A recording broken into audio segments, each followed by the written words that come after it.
Hey, Gearheads. Hey, Tar Heel State Hangers. Hey, everybody else in the hammock land. This is Pickl with Gear-Report.com. And tonight, for the next couple hours, Mike and I, and we'll bring Mike in here. There's Mike and the squirrel. Mike and I are going to, we're going to talk new hammock questions. We've got a newbie hammocker, Roxanne Pearson, that has graciously decided to become our guinea pig and is going to hang out with us for the next couple hours. And we're gonna answer all the new hammock questions, all the questions you may have had when you were a new hammocker, the questions you may currently have being a new hammocker. If you've got questions, please go ahead and throw them into the chat. I'll get to them as quickly as I can.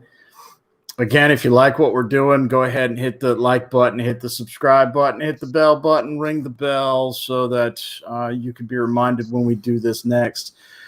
The hammock live videos with me and Mike are going to be every Thursday night at 7 p.m. on Gear-Report.com, on Gear-Report's YouTube page. Throughout the rest of the week, we will have other Gear Report videos and live streams, so go ahead and follow in on those. And without further ado, I'm going to bring in, if Mike's ready, got his hang time hook, got the tactical squirrel in there, we're going to bring Roxanne on in, and let's get this party started. Hey. Roxanne, are you there? I'm here. Hey. Wonderful. Thanks for coming out and joining us. We've got a action-packed, I don't know about action-packed. You don't seem to be drinking any whiskey, and Mike's still trying to figure out if his hang angle's at the right angle. So how long have you been hammocking? I started out probably about a year ago or so. Just kind of dabbling in it because I love to camp, and sleeping outside on the ground just was really hurt my back. Okay. So somebody had mentioned hammock camping to me, and I was interested in it, but I thought about it for a couple of years before that, but I was just so intimidated by it that I just didn't really know where to start even.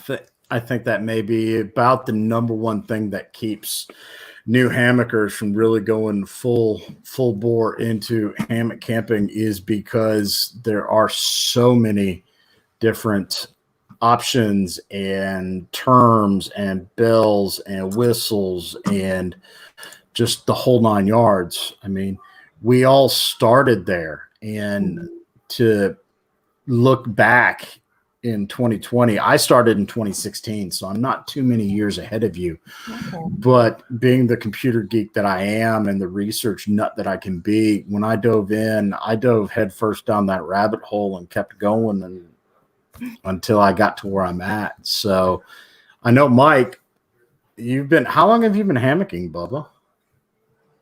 At least since 2015, going back looking at some of my pictures and the dates on them. Okay. I'm going to need you to speak up a little bit. You're a little far away from the mic. I said it only took me one trip in a tent. On my way home, I was online making wheels and deals to get a hammock. I knew there had to be a better way to camp that was more comfortable. And actually, that trip was a week long.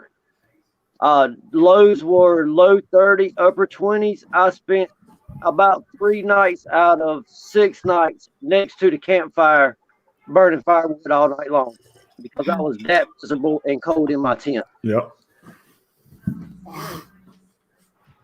So let's dive into it.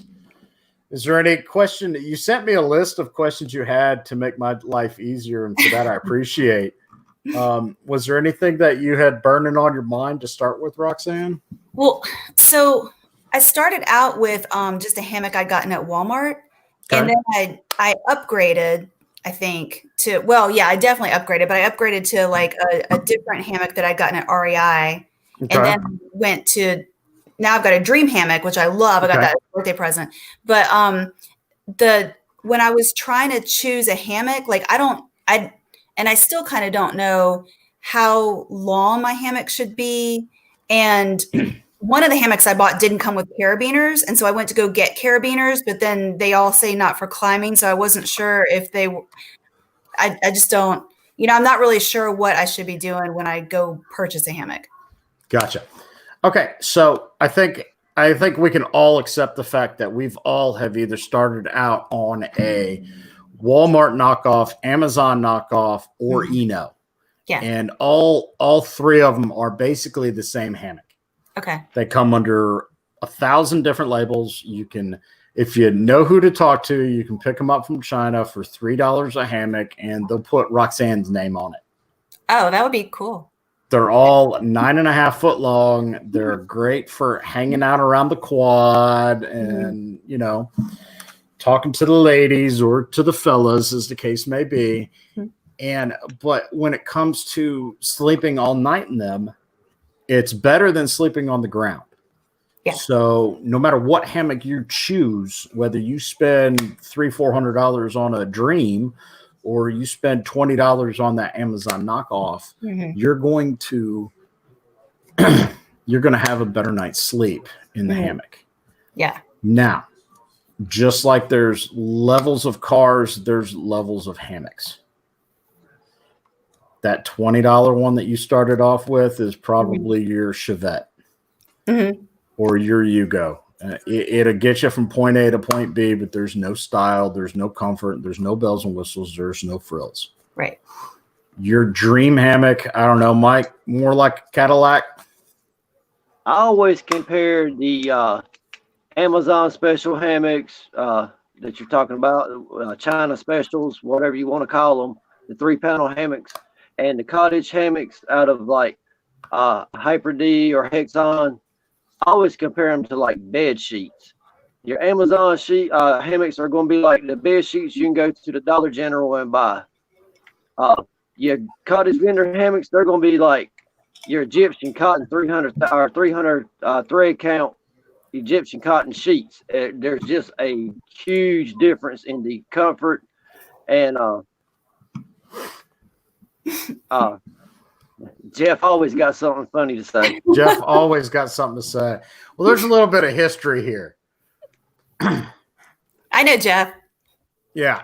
So Roxanne knows quite a few of my fraternity brothers. Roxanne graduated from Western about the same year that I started at Western. Yep. Give or take. She might have graduated the semester before I showed up. So there's yeah. On the carabiner side, for a carabiner to be considered climbing rated, it has to be at least 22 kilonewtons in strength. Okay. What does that mean? Real quick science geek lesson and a Google search. Kilonewton to pound conversion is 4,945.796765 pounds. Oh, so that'll hold me. Yeah.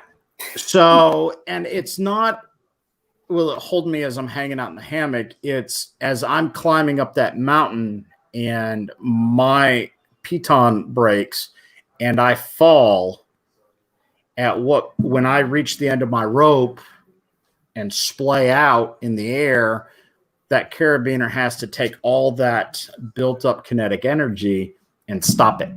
Okay. So a 200-pound person can get to 3,000-4,000 pounds real quick, depending on how far and how fast you're falling. Hammock wise, as long as it's like 12 kilonewtons, I think is what we try to get it to. Do what? This is 9. That one's 9. Okay. Yeah. Does it say it usually on the carabiner? It should. Okay. Yeah. So 9 kilonewtons, still 2,000 pounds. That's still going to stop a ton. Okay. Which no further than we hang off the ground. Rule number 1 with hammock camping is don't hang any higher than you're willing to fall. Right. So at 2,000 pounds, a 9 kilonewton closed gate, wire gate carabiner will do just fine. Okay. Okay. Do I have any other beers? And when it says wire gate, this is I'm trying to find my camera. This is a wire gate style. Okay. So you've got the carabiner, and then you've got that wire that's holding the gate open. Okay. And so when I'm hooking up my hammock, you see how like the top part's a little bit bigger. Does it matter which way? No, it does not matter as long as you've got it lengthwise. You're going to lose strength if half of it's on the gate and the other half's on the back side of the gate. Okay. Usually just because of design, the wider parts on your daisy chain and the smaller parts going to be on your continuous loop. Okay. Okay. And use them around your tree, around the tree end. You want to put them like this. Yeah. Okay. And if you're on your tree strap, that gives more of an area for your strap to hang on and a more solid area, and you take no chance of somehow or another that coming open with it up on the top side instead of the strap. The strap you could potentially put enough force on that potentially. Okay. To bend it with it up. There's no chance of that be coming into play with your strap. Okay. All right. And going into straps, you had asked question number 4. What is a daisy chain? Is it the same as my Eno tree straps? Yeah. So you've got, there's 3 or 4 main types of tree straps. And I want to stress, if you can, everybody out there that's watching, go ahead and if you don't have it, go ahead and go out, shameless plug, get The Ultimate Hang Tube by Derek Hansen. Wonderful book, will save you months worth of research on your own. You've got tree straps, you've got daisy chains, you've got whoopee slings, and you've got tree huggers. Oh, okay. Tree straps are probably the simplest. They've got a sewn end on one side, and they're usually 8, 10, 12, or 15 foot long. The other end of that strap is just loose. Okay. They will work best with hardware. There's your sewn end, as Mike's being such a great Vanna White for me. And the other end will connect to a Beckett hitch knot, which is my preferred method, a cinch buckle, a Dutchware beetle buckle. Dutchware Gear has, I'm sure, probably 25 or 30 different pieces of hardware to connect your tree strap to your hammock. Okay. The next is going to be the daisy chain. It is your tree strap. It's the exact same thing as a tree strap, but it's going to have sewn loops in it every 4 or 5 inches, the entire length of the strap. Okay. That's what I have, I think. Yeah, that's what I have. And then last, you've got the whoopee sling, which is usually about a 6 foot long strip of am steel that has a lock Brummel on one end, which is just a looped end, and then the other end is adjustable. Okay. So that you can adjust it, however far long or short as you want to go. And then those are usually paired with shorter tree huggers, which are the same as a tree strap, only it's sewn on both ends. Okay. So instead of just one end has the sewn loop and the other end straight, you've got sewn loops on both ends. So that when they go around the tree and through themselves, you still got that sewn loop, which is how your whoopee sling attaches to it. Okay. Clear as mud? So sometimes when I'm hooking up my hammock with the only straps that I have are daisy chains then. Sometimes I feel like I have to like really pull on the daisy chain to get it it's like kind of between loops. Does that make sense? Yep. So is that why maybe the tree straps are easier than the daisy chain would be? Okay. Because they're more adjustable. Yep. Okay. The biggest problem with daisy chains is you can link it here or you can link it here. You can't link it anywhere in between. Right. And that's what I run into sometimes. Yeah, when you go to cinch buckles or you go to a knot or a piece of Dutchware hardware, then at that point you can adjust in between those loops. Okay. Plus, you're usually dropping some weight. Mm-hmm. If you think of that daisy chain, I don't know if you do any backpacking or if you're strictly car camping. Well, I've done both. Okay. So there's a lot of things you can get away with car camping that you can't get away with backpacking. Mm-hmm. And the first thing when you want to deal with the pain of carrying it all. Yeah. I said you can if you want to get away with the pain of carrying it all. Yeah. So there's that. If you want to carry it, you can carry it. But with those daisy chains, you're essentially carrying an extra set of tree straps. Okay. Because of those every one of those loops. So instead of 2 tree straps, you're basically carrying 4. Okay. All right. Yeah, that kind of makes sense.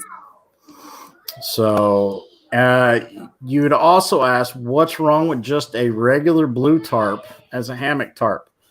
My hammocking friends told me I really need a hammock tarp. Why? Well, so that's how I started out with my Eno hammock and my Eno hammock straps. And the first time I went hammock camping, I just had a blue tarp that I just threw over a paracord line, which one, my friend told me not to use paracord. And then 2, they were like, you really need to have a hammock tarp and not that blue tarp. But I don't understand. And I did See that smile? Yeah. See him smiling over there? I did go get a hammock tarp. Okay. But I don't understand. And they did kind of explain to me why I wouldn't use the paracord. But I don't understand why I can't just use a blue tarp. You can. Oh, okay. You can use a blue tarp. Mm-hmm. That is not a problem whatsoever. Okay. A hammock specific tarp is going to give you better coverage. Okay. It's going to give you more coverage where you need it as opposed to where you don't need it. It's significantly lighter. I'm sure you can take both. Yeah, there's a huge difference in lightness. Yeah. And it's a classier look. Mm-hmm. And packability. It'll pack smaller. Because it is small. Yeah. As for the paracord stretches. Okay. Plain and simple. It stretches when it water like crazy. Yeah, when it gets wet, it soaks up that water and it does not like to let go of it. Okay, that makes sense. Okay. So those are now I carry a strip of paracord because I never know when I might need an accessory cord or I might need a little bit extra on some guy lines or things of that nature. I will carry paracord. Okay. But generally speaking, it stays in the pack and it's not used. So if you wanted to just use a blue tarp, then like if my kid wanted to go with me and he just wanted to use a blue tarp, what kind of line would he use for instead of paracord for a ridge line? The go-to is Lash It or Zing It. Which is, I happen to have some right here. So the go-to is going to be your Lash It or Zing It. This is Lash It. Okay. Which is just a 2 millimeter braided Dyneema line that has about a 400-pound break strength on it. It'll retain a little bit of water, but not much. Not like what paracord does. Jeff's with his blue tarps and PBR. Jeff still uses a blue tarp, and he's proud of it. In lieu of paracord, I use what they call bank line.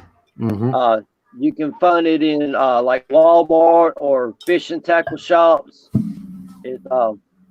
Some people prefer the tarred bank line. Excuse me. Mike, I could barely hear you, brother. Can you get closer? Can you get the camera closer to you? Because the camera's a good distance, but I can hardly hear you. You're really... Let me check out my levels real quick. There you go. So, yeah, I mean, there's a plethora of choices out there. And if it's one of those that your son wants to come out and give it a shot and give it a try, and you're going to use that blue tarp, go ahead and use the paracord. Get him in the trees. Okay. Just know that when you set your tarp up and it's all nice, pretty, and taut, and there aren't any wrinkles in it, and you go back 15, 20 minutes later, and now it's limp, it's flaccid, there's some wrinkles in it, that's why, because paracord stretches. Okay. So, and if you have a lot of movement with your paracord around the tree, especially like pine trees, it can rub that paracord in too. Yeah. Oh, and that's all we have around here are pine trees, pretty much. Yeah, where I am. Yeah. But that reminds me of like a question that I have about my tarp. So I've got a couple tarps. I just got a new tarp, but the tarp that I started out with was it was like a $30 tarp that I got on Amazon. Mm-hmm. And it, had like a ridgeline built in, and so it's like the tarp here's like the tarp, and then like it's got like a line on either side, so like the tarp serves as a ridgeline. But when I stake it out, I feel like I've staked it out pretty well, but then like if it rains, the edges of the tarp will kind of curl up and the rain just kind of pools right there. And then I have to open up my hammock because I've got the zipper bug net, and I open up my hammock and I have to like hit the sides of the tarp to get it to stop pooling. So, but I don't understand what I'm doing wrong. So it's most likely it's the angle that you've got that tarp hung at. Is it TP down? Yeah. So that it'll run off? Yes. Or do you have a porch mode set up? No, it's like that. Okay. So if it's TP down, and it may naturally just pick up some water. Okay. It could also be the fabric stretching also and soaking up water and just causing it to get that little lip at the bottom of it. That's what it is. It's like a little tiny lip at the bottom, almost like a little, okay. Yeah, that's possibly the fabric stretching. If you have another tie out in the middle, tie it out also where you're pulling the middle down. Mm-hmm. A lot of times whenever I run porch mode, I will have to run a middle guideline out depending on how I have my porch mode set up, so I don't get a U shape from one end to the other. If there's not a tie out, can I make one? Can I if there's not? You can. Uh-huh. It will potentially damage the tarp. You want to find a small, smooth rock and put the rock, and then wrap the tarp around the rock, and then wrap your cordage around the base of the rock while it's in the tarp. Okay. Also, I believe Dutch sells some those tarp clips. Yeah. They're like a super strong alligator clip. Also. Okay, I'll have to get some of those because I think if I put one in the middle, I think that would help a ton for that. And it could be several other things without seeing it in person. That's the best diagnosis we could probably come up with. Okay. Let's see. It seems so expensive getting into hammocking. Is there a more affordable option, or do I really need all this custom stuff that people have recommended? Yes, there is a more affordable option. You started there with a $20 hammock with a blue tarp in the summertime, so you didn't have a whole lot of insulation. You had your sleeping bag. Right. Yes. Do you sleep better in the $20 hammock or in the dream hammock? In the dream hammock, definitely. That's why. Okay. All right. All right. It's definitely, it's better sleep. So if you were going out and you were starting to car camp, and I'm sorry, if you're starting to, Mike's favorite word, tent camp, and you had to spend $400 or $500 on a tent, sleeping bag, another $200-300 on a sleeping bag, and $200 or $100 on an air mattress pad, you're up to $800 comfortably. And that's one purchase. Right. You don't have any options on that tent. You can't just buy the tent and then buy the poles and then buy the rain fly and kind of piece it together. With hammocks, you can, that's one of the beauties of hammocks. You can just piece it together. you have your dream hammock. Mm-hmm. And you pick those colors out. Yeah. Yeah. All right. Look, it's part of hammocks. You Mm-hmm. can pick out your colors. I'm a charcoal gray, Moroccan blue, and lime green. Mike is a multicam and lime green. You know, that's just part of the game. Mm-hmm. So you can now think about getting a nicer tarp. Okay. You can make do with that blue tarp in your comfy dream hammock. And then when it's affordable to you, or birthday present, Christmas, whatever, you can then pick up that tarp. Okay. Okay. You can get by on cheap gear as long as it gets you out in the woods for the entire time, as long as you're happy out in the woods and sleep great and are okay with it. My recommendation, if you're going to spend way too much money, and that's everybody out there, if you're going to spend way too much money on any one piece of gear, make sure it's your underquilt. So, okay, so I've got a question about that. So I didn't realize until, because I started in the summertime, Mm-hmm. it got cool. Like, I mean, like I could probably spend like 3 hours out in my hammock before it got cold. But I didn't realize that I needed some sort of insulation. And so people have told me underquilt, but then I've also heard pad, like insulated pad, and I've got both. Is there one that's better than the other? I feel like if I've got my insulated pad in my hammock, then I don't sleep as well because it's harder. Mm-hmm. But my underquilt, sometimes first of all, I don't really know how to attach it very well. And then secondly, I feel like sometimes like when I'm moving around, I'll kick it and it'll like go underneath my hammock. Maybe that's because I'm not attaching it very well. Okay. I don't know. Mike, you want to take that? Or you want me to take it? I'm going to say an underquilt is definitely better than a pad. I started out on a pad, and it was like riding a surfboard all night long. Yeah. I toss and turn. I start off on my back. I go from one side to the other side. I ball up. I stretch out. I twist and turn. There was times I'd shoot my pad out of my hammock and it'd go sailing like a kite. The underquilt. It's like trying to get on a floaty raft in the pool. Because it slides a lot. Mm-hmm. Okay. Because it slides a lot. Whereas with the underquilt being under your hammock, you're getting into the hammock, and the way the hammock lays and its characteristics really don't change with the underquilt. Okay. As for not setting it upright, Mm-hmm. that's perfectly understandable.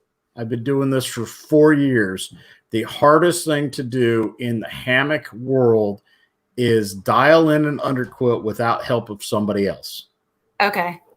All right. And if you look in the chat, that Barry Garibaldi guy, he dials in every one of my underquilts.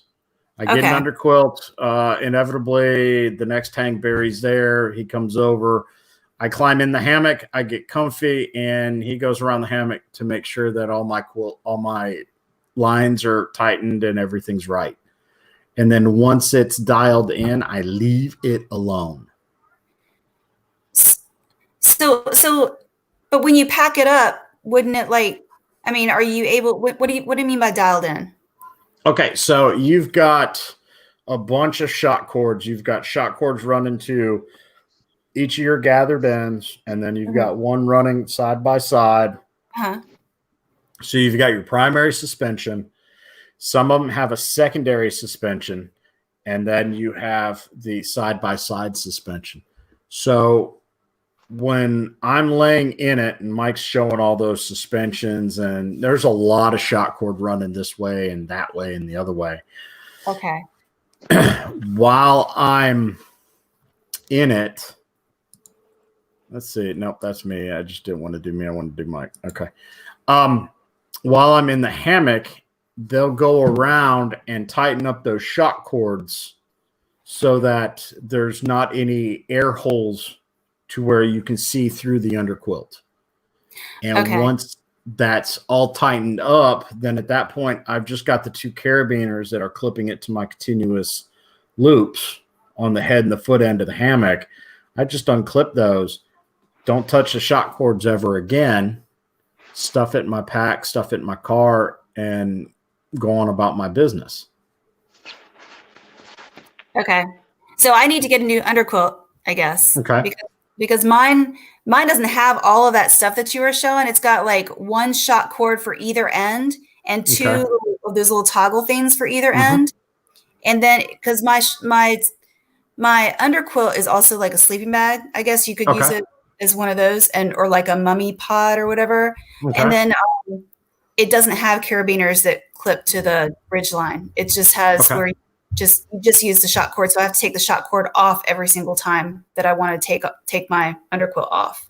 Okay. So I need to recommend. They were on the last episode of Hanging with Pickl and Mike.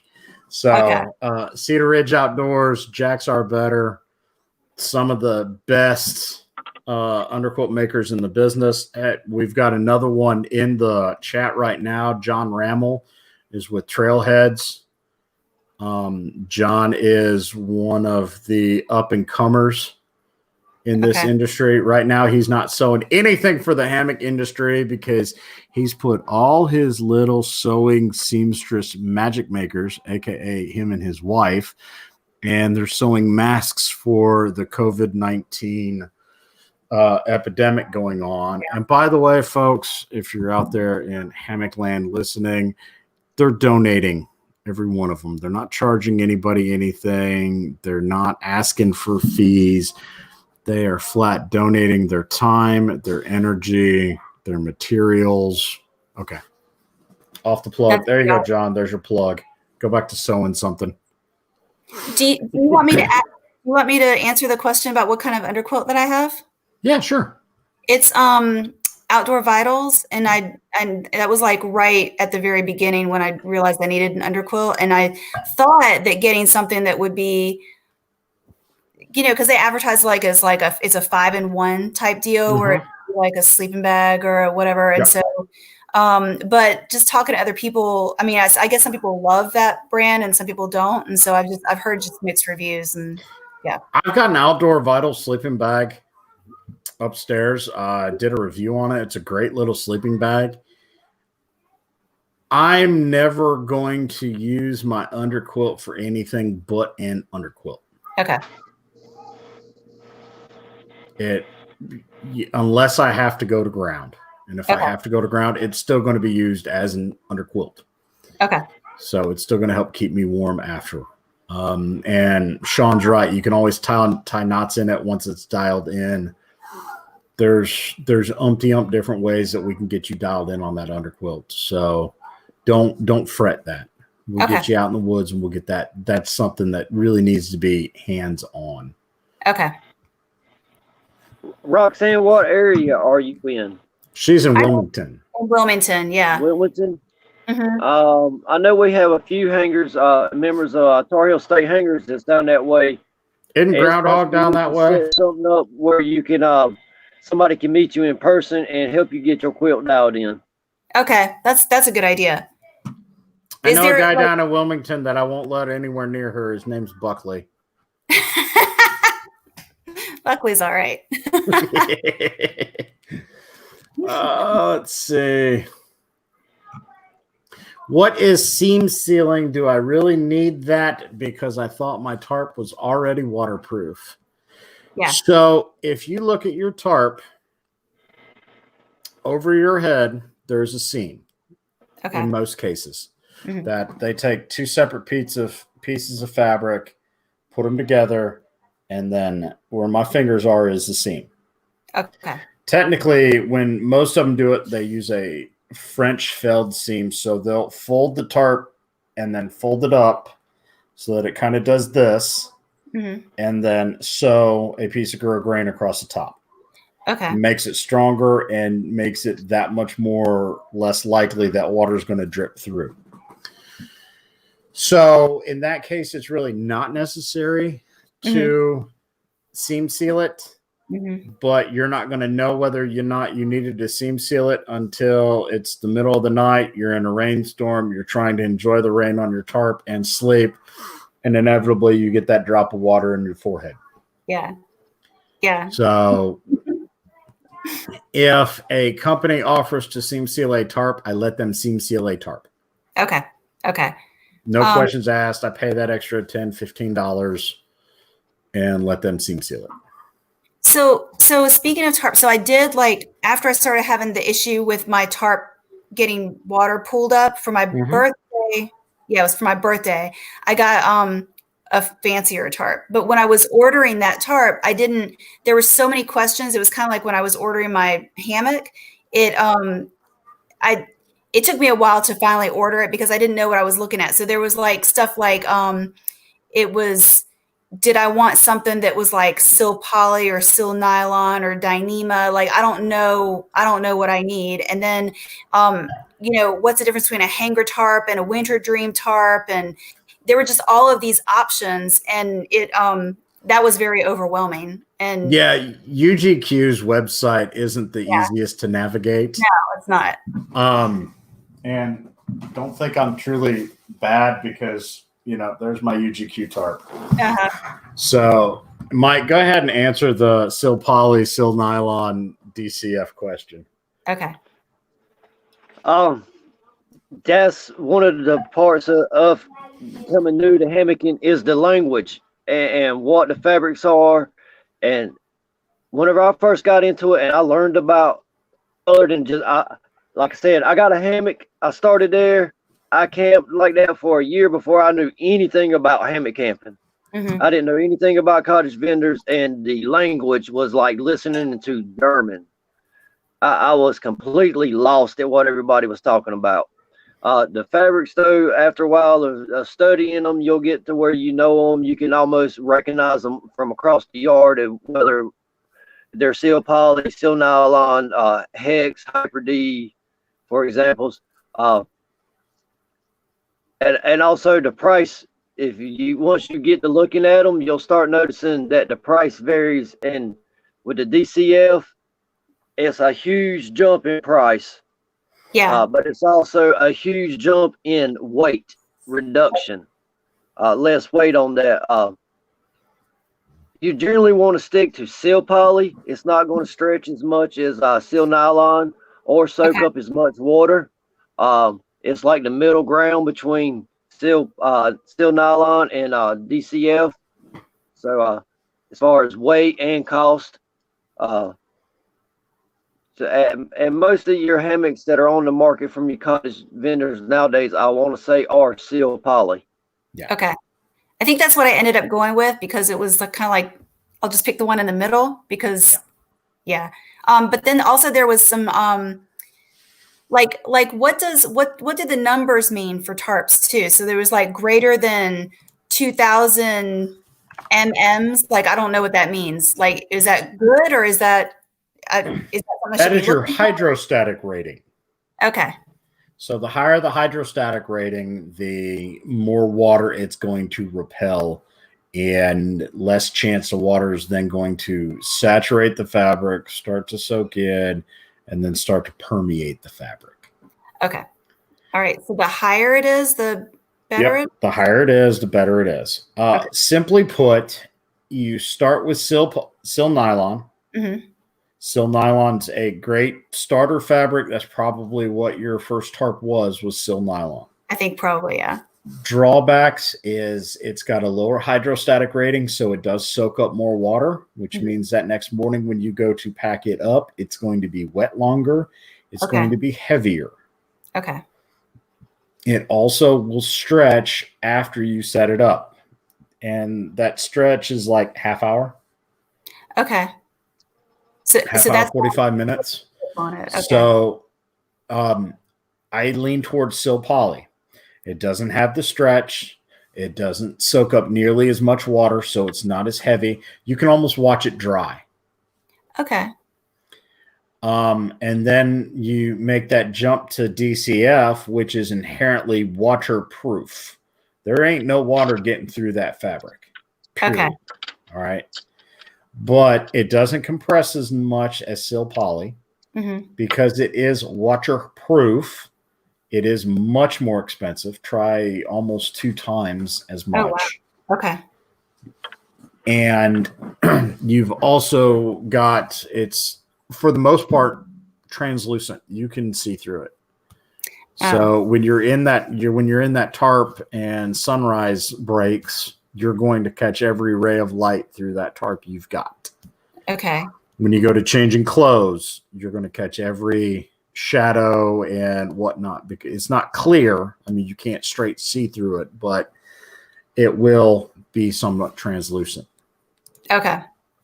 So that's not, and I saw something about the drip lines. Yep. How do I do that? Would it be so just like a drip line would be just so if here's the end of your tarp, you're going to go in a couple inches, especially if your continuous ridge line goes under the tarp, and drop in a shoestring, a hair tie.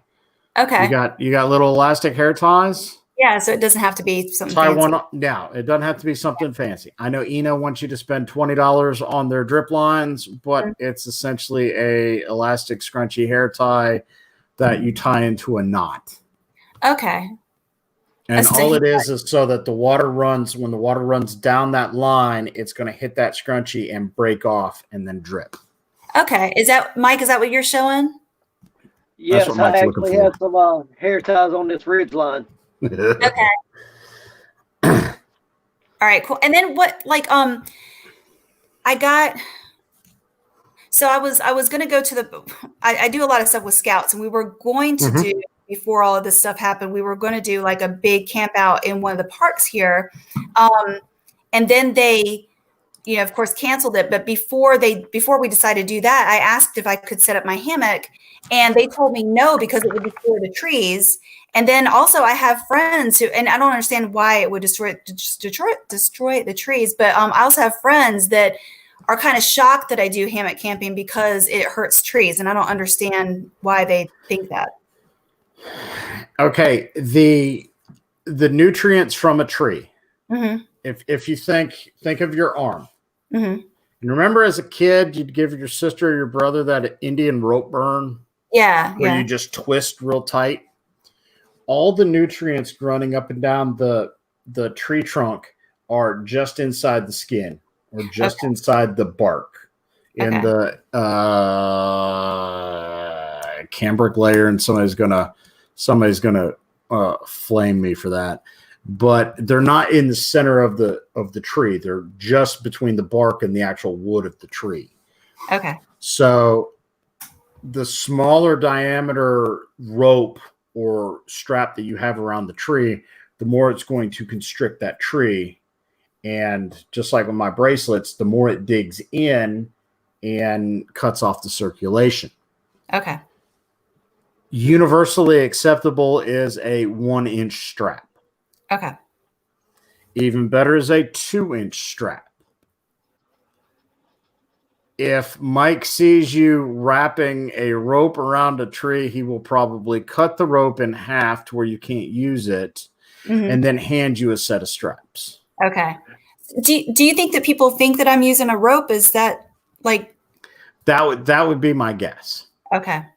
There's a lot of misconceptions about hammock camping. You're going to get eaten by a bear. Is that a smoke detector? Yeah, it was a smoke detector. Sorry.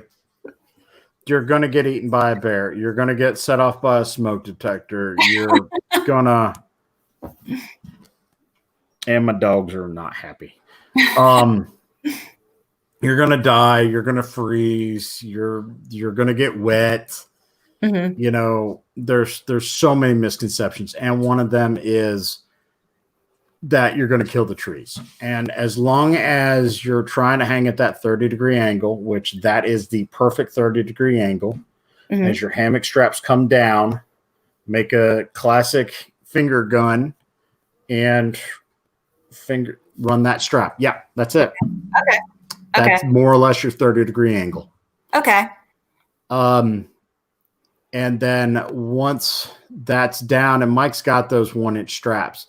If you've got a smaller tree, I prefer to stay with trees that are at least the diameter of my thigh. Okay. And I don't have real big thighs. So as long as they're bigger than my thigh, I can usually hang off that tree and make sure the tree is alive, look up, look for any dead branches that so they don't fall on your head. Right. And things of that nature. And then, set up your straps, test your tree, and enjoy a good night's sleep in the woods. And I had a lady tell me too that I wasn't, when we were talking about camping in the park, she said she kind of got angry with me and said, well, we can't screw things into the trees. Like, I'm not really sure did she think I was going to put like an eye bolt in the tree? Do you think? Okay. Yeah. So she was worried that you're going to put an eye bolt in the tree. Okay. Or hammer a nail into the tree. I can't tell you how many times I've come up to a campsite and there's already nails in trees because people just don't understand how to use a strap, a rope, an accessory rope, whatever reason. Right. They got to put a nail in a tree. Okay. There are some parks that the state of Florida really pushes that you use a 2-inch strap. Okay. As opposed to the 1-inch strap that most of the states have. Okay. There are some states that require you to use a stand. Oh, there's your tetrahedron stand. Okay, yeah, because I was going to ask you about that too. So or your tensa stand. Are those? I guess those are portable, right? Very much so. I've carried 2 of them 3.5 miles out into the woods. They were 15 pounds a piece, and when we got to the campsite, it rained the entire time, and they were 25 pounds when I got there. Just touching on the looking up at the trees. Don't just look at the trees that you're hanging from. Look at trees that's close in your vicinity that could possibly drop limbs on you. Yeah. Okay. All right, there's my first hammock stand. That's cool. That was a long time ago, and to show proof, that is paracord. Okay. Okay, I've made those mistakes.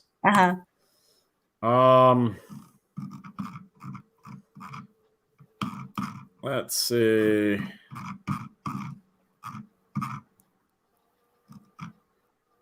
Whoa.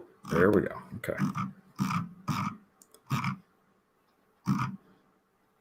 Sounds like it's time for somebody to get a new mouse. Back off. It's supposed to make that clickety noise. There, I'll turn the clickety noise off.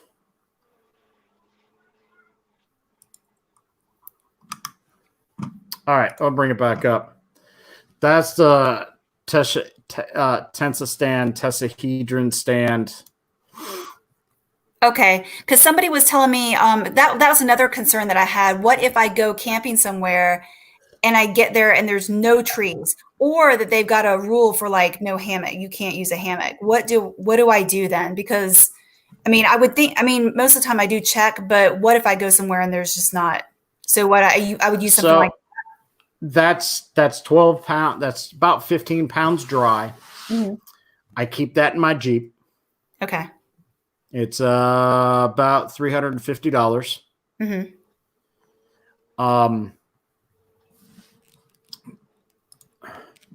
The cambrium cell layer is the layer inside the tree with all the nutrients. And by the way, this is also the guy to get the hammock stands from. Okay. I'll hook you up with them later. Okay, cool. That is my hammock stand of choice. It looks like a complete and total death trap until you lay in it. And once you lay in it, you realize, hey, this is actually pretty stable. So does it have, do you have to know how to tie? Do you have to know geometry to be able to set one of those up? Well, sort of. That is an assembly because that breaks down to something smaller than one of your collapsible camp chairs. Okay. Oh, wow. So there is an assembly for that, and that's an 11-foot hammock. Okay. I think that's my Dutchwork chameleon wide. Do you see how you've got it tied out right there? Right. I'm pointing at it like you can see where I'm pointing, but you have your hammock tied out. When I ordered my hammock, first of all, it was asking what my lay was. I had no idea. And so I ordered what I thought my lay was, and I think I got it right. But it also has tie outs on it. And one of my friends was telling me that I need to tie it out, but I don't understand what that means or why I would do that. And it looks like you've done it in that picture. Okay. So one of my personal hang-ups with Dream is they do not sell a symmetrical hammock outside of the Raven. Mm-hmm. So most of your hammocks, you either got to choose a left lay or a right lay.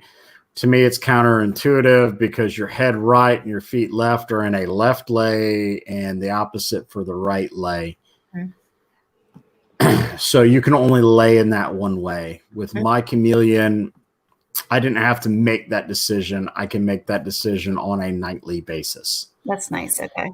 To pull out, you want to pull out your head and your foot end. Mm-hmm. Not everybody does. It's not a requirement. It's a personal piece of fiddling if that's what you want to do with it.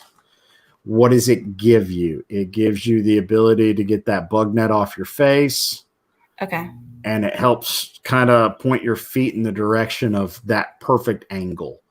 Okay. Most vendors, when they put those pullouts on, that's the sweet spot angle that you're supposed to be in with your head opposite to your feet. So I don't have to do that then? You don't have to. I call it cheating, and I like cheating on it because I'll pull out my head and my foot, and then in the middle of the night, if I start feeling a little uncomfortable, I'll reach over and figure out, oh, look, my feet aren't where that little pullout is, and kind of cheat over. Okay. That makes more sense. So that's the tensahedron stand. Mm-hmm. And I can attach a tarp to it if I need to then. Yeah, I've got my 12-foot winter tarp with the pullouts on top of it. Okay. Cool. Now just to be clear, with the tensor stand, you have to order the pole extensions for the tarp, don't you? If you're running a 12-foot tarp, if you're running an 11-foot tarp, they will work off the stand itself. I recommend getting the pole extensions. It just gives you a little bit more versatility. Okay. And then you have pole mods in there too, right? Yes. Okay. Yep. That's the little black curvy thing. That's the pole mod. I did end up getting pole mods for my tarp, my fancy tarp that I have. Mm-hmm. And I didn't know whether or not I should get them, but I'm glad that I did. But it took me, there were no instructions when it came to installing the pole. And I've had my tarp for probably 2 or 3 months, and I just broke the tarp out, the pole mods out the poles out last week because I finally found a YouTube video, but it was very frustrating because I couldn't figure it out. It's not intuitive at all. And don't feel bad. One of my good friends drove from. That's what I'm laughing about. Drove, a good hour and a half out to the house on a overcast day, so we could set up his tarp in the backyard because he couldn't figure out the poles. Mm-hmm. I came out with 2 strings, and he was ready to send the tarp back. I came out with 2 strings and tied 2 strings to his poles, and everything was fine. Okay. And hammocking, there's times when we all get that, that blind spot. I can't see around a problem, that brick wall that we just can't get through. And that's where the community really comes into play. Okay. That's where your friends, hammockforums.net, Tar Heel State Hangers, me over at Gear Report, that's where the community comes into play, because you can pose that question onto the community and somebody's been there. Okay. Somebody's had a problem with their tarp. Somebody's had a problem trying to figure out those stupid poles or the external pole mods or the continuous ridge line. Does it go over the tarp or under the tarp? And oh heavens, we're all going to wear holes in our tarps because we went under the tarp. We've all been there. And there's times when we're still there. I went a week walking around the house over a hammock problem that I just couldn't wrap my mind around it. And I called Mike up one day, and Mike within 30 seconds called me a big dummy and told me to do it this way. And it was literally another string. Okay. So we've all been there. So because I feel like sometimes if I'm around other people who are camping and they're obviously more experienced than I am, I get really nervous that I'm going to look like I don't know what I'm doing, or I'm going to hang something wrong and they're going to come over and just be like, wow, look at that. Look how she hung her tarp, or some, I mean, the ones I've run into are pretty friendly, but sometimes I'm kind of scared that I'm going to look like I have no idea what I'm doing. All right. If you look to the right in the chat, I think everybody in the chat at some point hanging their hammock has not known what they were doing. Okay. All right. Here's a better one. Everybody in that group to the right has gotten in their hammock after they've hung their hammock and hit the ground. Okay. I've done that. That's called dry docking. All right, guys, whoever's watching, show me who's dry docked. Just give me a number 1 if you've dry docked. I know I have. I dry docked last time I used whoopee slings because I hung the whoopee on the toggle, not on the knot. So there's 2 types of hammockers. Hey Dennis, how's it going? Thanks for dropping by, brother. There's 2 types of hammockers: the hammockers that have dry docked and the hammockers that will dry dock. Okay. So at some point you will hit the ground if you haven't already, and it's okay because we've all done it.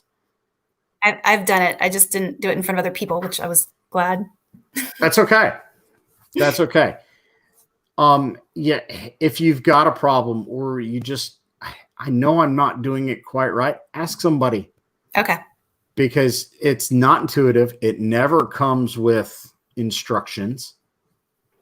All we've got are Shug videos and Spaguyver Mark Orton videos and some knucklehead named Pickl that we ask questions to, and he makes us feel dumb and then walks away in the woods. But that's what the community's there for. Okay. They are there to help you. And the girls in the community are there to help you. If there's an entire section on hammockforums.net that's strictly devoted to women hammockers and women hammocking questions and problems. Okay, that's cool. Okay. Whether it's about privacy, whether it's about handling certain aspects of biology in the woods, changing clothes, whatever it is, somebody's been there. And if worst case scenario, reach out to the vendors. I promise if you had sent UGQ a email, you probably would have been emailed back by either Paul or Missy, the owners. Mm-hmm. I've heard they're pretty good about responding. The whole community. Yeah. I mean, you've got an owner here. I was camping with Alex and Crystal from Dutchware Gear last weekend. I snuck out the containment lines. You were camping 6 feet apart, though, right? Yeah. We were more than 6 feet apart.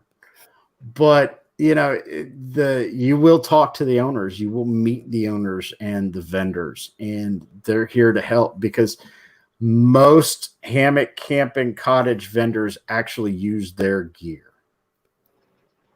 If you're out with a bunch of Eno people, they're going to sleep in a tent.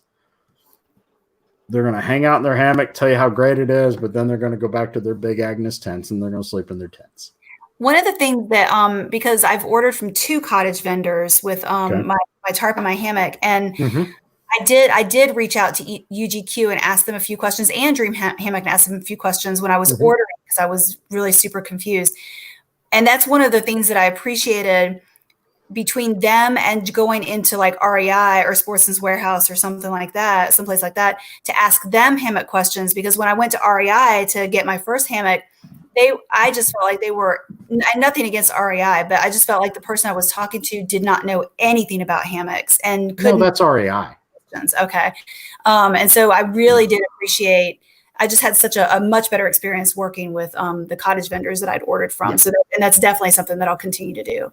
You've fallen down the rabbit hole. Welcome to the dark side. We usually have cookies at the hangs. If not, we have a lot of other really good food that's just going to boggle your mind. You will stop shopping at REI for anything hammock camping specific, or Sportsman Warehouse, or Field and Stream, or Cabela's, or any other of the big box stores.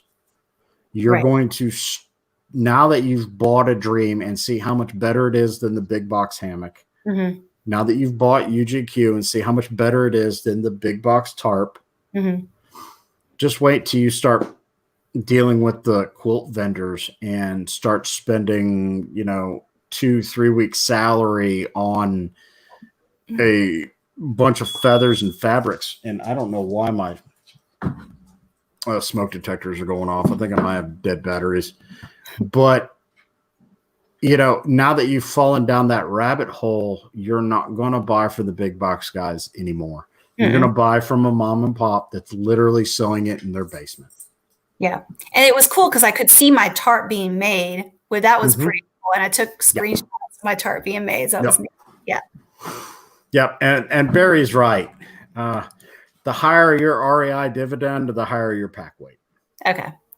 That is very, very true. That makes sense. Unless you buy a whole lot of titanium gear. Yeah. That's a lot later. So when it comes to quilts, do I need to get a top quilt, or can I just use a sleeping bag? A lot of people start off using a sleeping bag. You could use a sleeping bag as a top quilt. Okay. Unzip it 3/4 of the way down. Stick your feet in the foot box and throw it on top of you. Okay, that makes sense. Don't try to use it like a normal sleeping bag. Don't use it like a normal sleeping bag. Because I was reading about this, and is it that you're not actually using the bottom of it? Is that what it is? Like whatever you're laying on top of isn't providing insulation? You're going to compress it. Okay. So the whole point of the quilts and keeping you warm, it's not that they're creating heat. It's that as your body naturally loses the heat, it gets caught in the trapped air. It gets trapped in the air between the feathers of the down. Okay. And that's what keeps you warm. So if you compress those feathers because you're laying on it or that insulation, there's nothing there. So then there's nothing to get trapped or keep you warm. Okay. So, go ahead. I'm sorry. And also with the zipping the sleeping bag all the way up and trying to use it, getting into the sleeping bag and then in the hammock is tricky. That's hard. Or trying to lay in the hammock and get inside of that and get it worked over the top of you and underneath you at the same time, you're going to be squirming and squirming and fighting. And about the time you get all the way in that bag, you're going to have to get up to use the bathroom. Hey, Mike, I just came up with the next campground game. Let's set two gathered in hammocks next to each other. We'll pull out 2 pads and we'll pull out 2 sleeping bags. And we'll have races. We'll put Moose and Todd each in their own. You got to get in the sleeping bag, in the pad, in the hammock. First one to have the sleeping bag completely zipped up wins. That sounds like a good game for them two to play. So we'll do that next time. I'll bring a pad along, that nice inflatable pad along, and the sleeping bag, and we'll see who can get in the gathered in. Yeah, I think that'll be a good little parlor trick. That'll be a good game to play. But yeah, hammock camping is all about comfort. And because the top quilt doesn't have that insulation on the bottom, and you're not trying to wiggle into it and wiggle around and zip it up, it just makes it that much more comfortable in the hammock. Okay. And after you get used to sleeping with a top quilt, at that point, you're going to start questioning why you're even taking a sleeping bag if you're having to go to ground. Okay. Because you can use a top quilt for... You can use a top quilt on the ground too. Okay. How would you do that? Throw it over the top of you and sleep on the pad. Okay. All right. What, And some of the vendors, I know Cedar Ridge, they did do it. Mhm. I'm guessing they still do. Still They do. actually include pad straps with their top quilts. oh, that's nice. How would Oh, look, Moose likes that idea. So does Todd. I knew they'd be good sports. I knew that'd be good sports. Okay, so what is a bridge hammock? Okay, I'm not by any means a expert on bridge hammocks. I slept in my first bridge hammock last weekend. Uh-huh. Where a gathered end hammock, the hammock comes to a gathered end. The bridge hammock is a little bit closer to what I would call a Pawleys Island rope hammock. Okay. Like to where you've got that it flattens out, mm-hmm. but there's a little bit more of a bathtub. So it's not as tippy. Okay. So what I have is a gathered end hammock. Right. Yeah. Okay. Yes. And then somebody was talking about I was going to ask you about temperatures for quilts. So somebody just posted about that. How do I know what temperature rating to get for like an under quilt, or like if I was going to use a top quilt? How would I mean, I'm guessing like the lower it is if it's going to be cold outside, but if I don't really know what the temperature is going to be and it's going to be like, I don't know, that's a bridge hammock? That's a bridge hammock. Okay. That's the new Dutchware Gear Banyan hammock with a Jack's Are Better Shenandoah underquilt. That's nice. As you can see, you've got the spreader bars at the foot and then again at the head. That's what makes it a bridge. Okay. All right. That makes sense. That little poke out right there is my toes. So, but that's what makes it a bridge. Okay.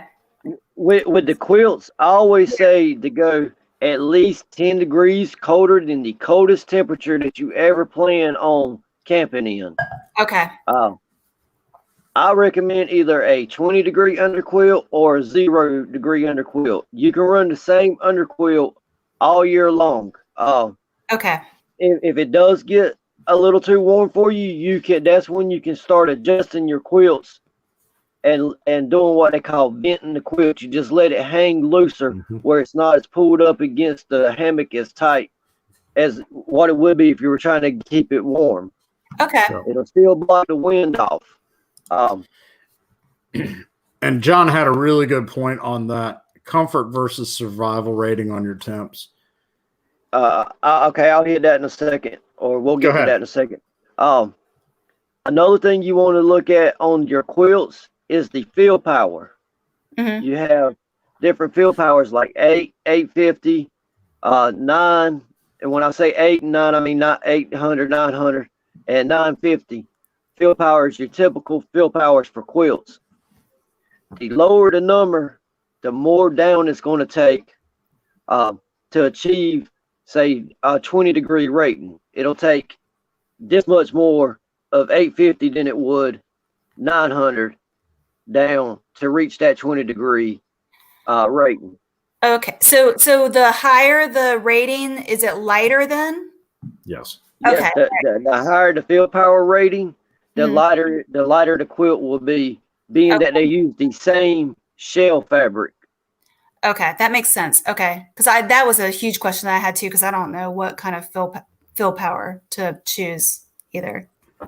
So basically, the fill power is going to be determined by the weight that you're willing to carry and the money you're willing to spend. Yep. Hammock camping in general, you've got the rule of 3. Mm-hmm.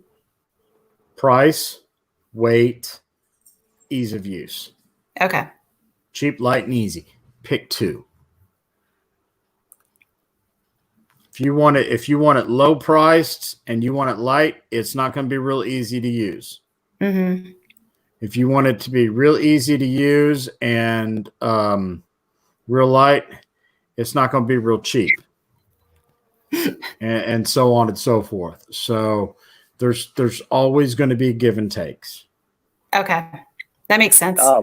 The comfort and survival rating.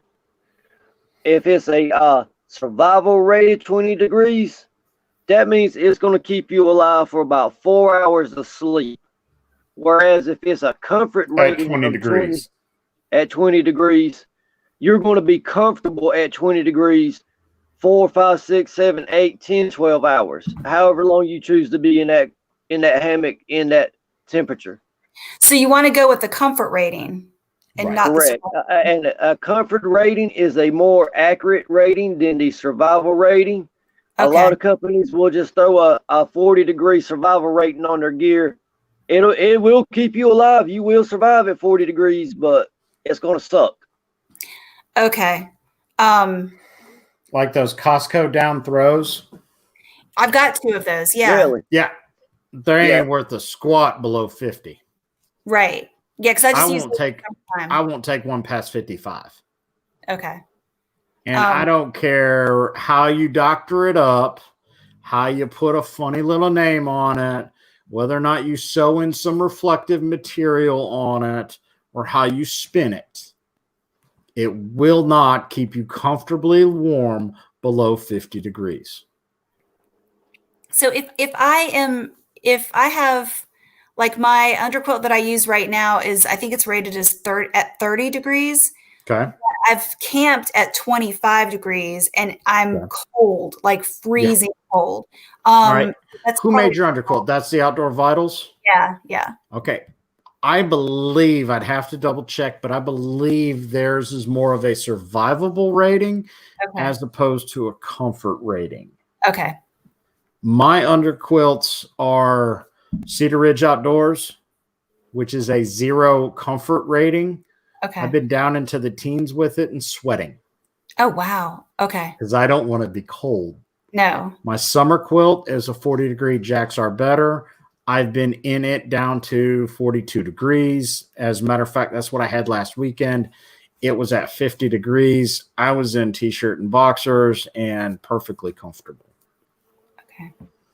Oh, Jeff says that Outdoor Vitals is a true comfort rating. Okay. But if yours is a 30 and you were cold at 25, you were 5 degrees below the comfort rating. Okay. You survived. I did survive. But I just need to get I think I just need to get a different, and just use that for something else, and use it for summertime, use it for the night that you used it and it got down to 25. Were you planning for it to go down to 25, or were you only planning for it to hit like 30? No, I thought it was going to be probably like 30 or 31, and I was wearing, literally was wearing 6 layers of clothing too, and that's your other problem. I was wearing too many clothes? Yep. Really? Yep. That doesn't even make any sense. Sure it does. So if I'm wearing... What's keeping you warm? What's keeping you warm? Your quilts. Right. In order for your quilts to keep you warm, the heat has to escape your body. Okay. And they get trapped in the quilts. Now, if you've got 6 layers on, that heat has to get through the void between those layers. So I need to wear less clothes to stay warmer if I'm using less layers in the wintertime. Yeah. Okay, so maybe it wasn't. And it's always a good idea to change your base layer before you go to bed, especially your socks. Okay. You may not realize that you sweated or perspired any throughout the day, but you have very little, and your clothing has soaked it up, and that'll play a big factor in whether you stay warm at night or not either. Okay. A couple other tricks for staying warm: use the bathroom right before you go to bed. If not, your body is burning up energy and heat to keep that bodily fluid warm inside of you. Eat and drink you something warm before bed also. About 15, 30 minutes, even an hour before you get ready to go to bed, take you some hot hands to throw one inside of your top quilt or your sleeping bag, whatever you're using, and it'll heat up the inside of that bag, and that'll take away time of getting that initial heat going on once you get inside of that quilt or bag. Okay. I do like some hot hands. I've got bunches of that. And then you can sleep with them in there with you, or a lot of times what I'll do is I'll take them out. I'll use two, one down at the foot end and one near the middle. Then whenever I take them out, get ready to get in the hammock, I'll take them out and I'll put them inside of my shoes, boots, whatever I'm wearing, and wrap those up with my shirt or a jacket or something. That way when I get up in the morning, I'm not sticking my feet in ice blocks. Yeah. I actually got some decently warm shoes to put on. Oh, that's smart. So for me, what I've found that works is camping in the wintertime, and we're talking in the teens, in the snow, wool base layer, full leggings, full top. I keep a pair of fuzzy wool socks, heavy, thick pile wool socks in my hammock. They don't leave the hammock. They stay in the hammock. Okay. I will declothe down to the base layers, change out my socks to my hammock socks. I've got a North by North hooded neck gaiter that I wear that covers up my neck all the way over to my head. And that's what I sleep in. Head to toe wool, one layer. Okay. And that layer is going to be tight on my body, which makes Jeff happy seeing me in some tight leggings and top out in the woods. Is it the wool that you would get, like smart wool, like that kind of stuff? Yes. Okay. The brand I prefer is Ridge Merino. Ridge Merino. Okay. Well, Jeff likes seeing you in leggings. I will trade him the leggings for my skirt experience. Man, leave that kilt alone. You liked me being in that kilt. All right, guys, it's a little bit after 8. Let's go ahead and take a quick break, and then we're gonna keep on chit-chatting, and we'll open it up for questions from the audience. If anybody wants to join us in this and hop on and have your camera and microphone tuned up, let me know. Shoot me a PM, and I'll get you a link to come join us. Jeff's speechless. Well, that's a first. Somebody grab a screenshot of that for me.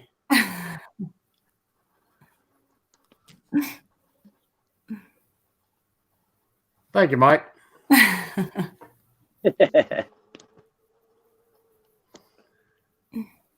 The biggest difference between hammocking in the winter versus hammocking in the summer is going to be your temperature on your quilts and your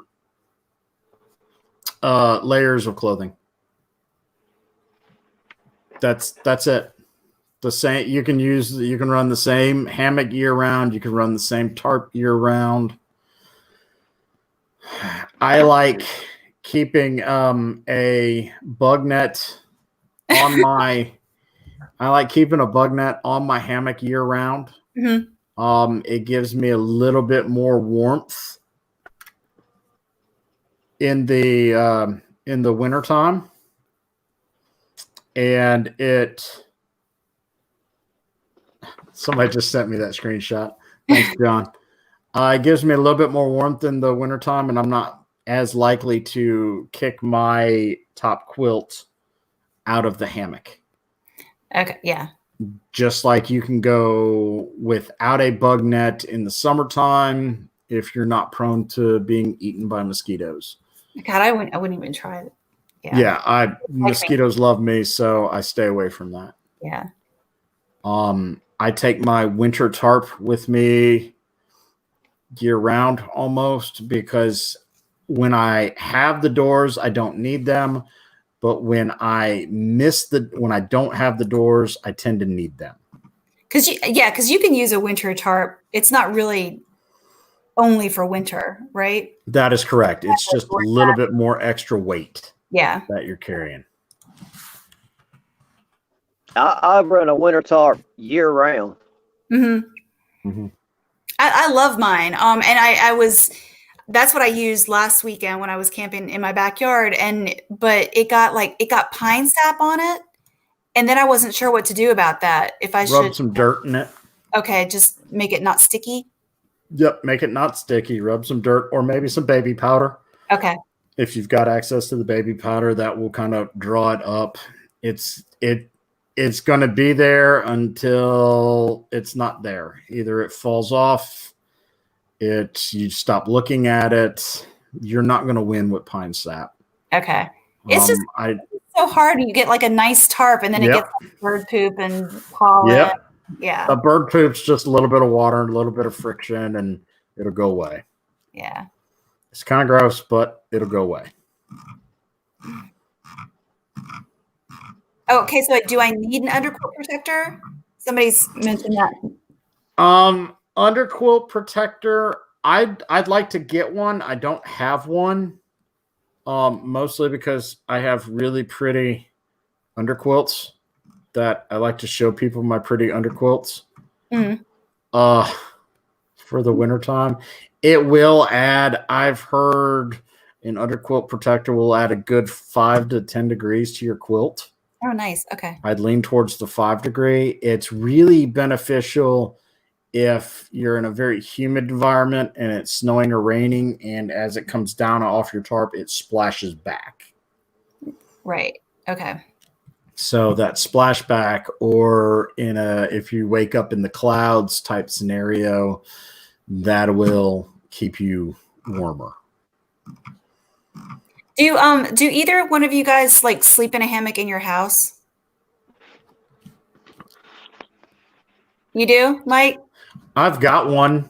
I take naps in it, or if the girls are sick or my wife gets mad at me and kicks me out of bed. Okay. Then she found out I slept better in the hammock than I do in the bed, so she stopped kicking me out of the bed. I have a hammock. I have a hammock in my living room and one in my shop.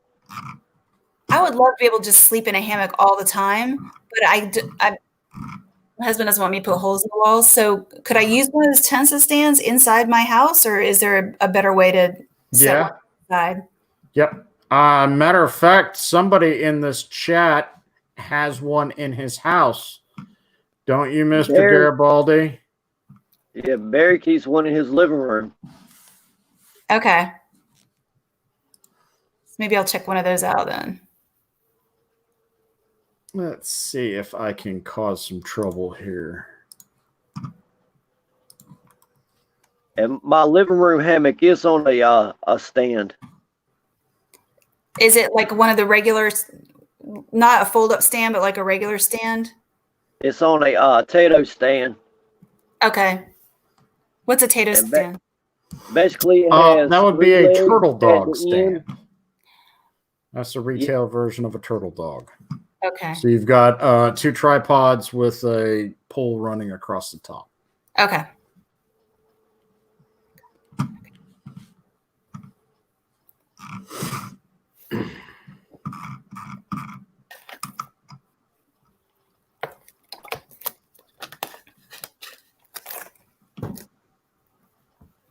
I tried to put a hammock in my office because I just thought it would be really cool to string a hammock up and then be able to sit in my hammock as I type.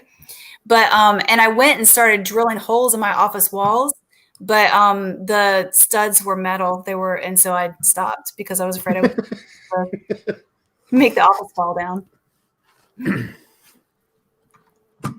Oh, he's got wall anchors in his office. I would love to be able to hang a hammock up in my office. I keep on saying that we need to have like a nap station or something, but no one listens to me.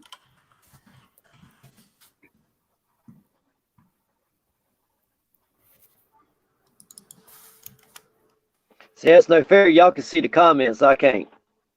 Sorry. Are you on a phone? Yes, I'm on phone. Yeah. 3 hammocks at the same time? That's pretty cool. Hey, I've heard about how them Gear Report guys bunk up in motel rooms together, so.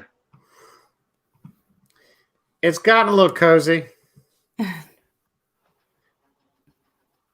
It's gotten a little cozy. How far, if I have I have two like 4x. What is that? That is my gear room. Oh wow. And right there in the center is a carabiner coming off the wall, which is my hammock straps. And then there's another one on this wall opposite next to the closet. Oh, that is awesome. That's a lot of gear. So, all right, we've got somebody to add to the stream. Let's go ahead and bring Barry in, also known as Cajun. How y'all doing? With what is it? Is it Cajun Outfitters? Cajun Outdoors. Cajun Outdoors. That's right. I'm sorry, I don't have the stickers yet. I don't have a pig yet. So still working on the logo. But Roxanne, Cajun Roxanne, and he's obviously in one of his multiple hammocks in his house. Yeah, that is nice. Yeah, hanging directly over my bed.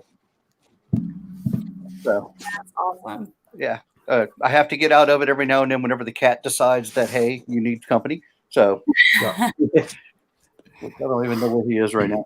But Mike and Pickl was saying that I have a Tensa stand that I usually have set up in my living room also.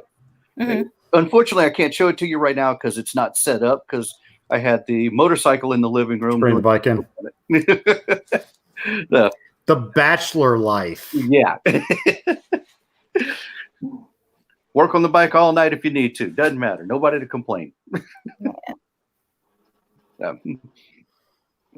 All right. I wanna post a quick shout out to my brothers in hammocks out in Tennessee.